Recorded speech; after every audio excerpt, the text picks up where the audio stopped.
এদের কাণ্ড দেখে তোমরা 100% হাসতে হয়তো, তবে তা দেখার আগে আমাদের চ্যানেলটি লাইক এন্ড সাবস্ক্রাইব করে আমাদের সাথেই থাকো। সময় কম, শুরু করো। নাম্বার 1, এইসব স্ট্যাটাস ওই যে আই মিস ইউ বলে। আরে ওটা তো আমি এমনিই দিয়েছি। আমি জানি তুমি এগুলো তোমার আগের এক্সের জন্য দিয়েছো। আরে বেবি তুমি বিশ্বাস করো আমি ওগুলো এমনিই দিয়েছি। আমি কিন্তু ওইসব পছন্দ করি না। আরে বাবু তুমি এত রাগ করছো কেন? একটু রাগটা কমাও। না, আমার রাগ কমবে না। আচ্ছা তাহলে তোমার রাগ কমানোর জন্য আমি কি করতে পারি? ঠিক আছে, তাহলে তোমাকে ওটা বলতে হবে যেটা সব প্রেমিকারা তার প্রেমিকের জন্য বলে। এই ম্যাজিক্যাল ওয়ার্ডস। হ্যাঁ। ওকে, আই লাভ ইউ। আচ্ছা বাবু, শুধু আমি বলবো নাকি তুমি কিছু বলবে না? হ্যাঁ, সে তো বলবোই। আর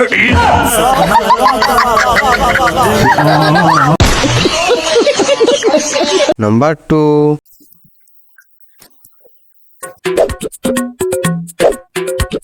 लेकिन ये साला कर क्या रहे हैं आप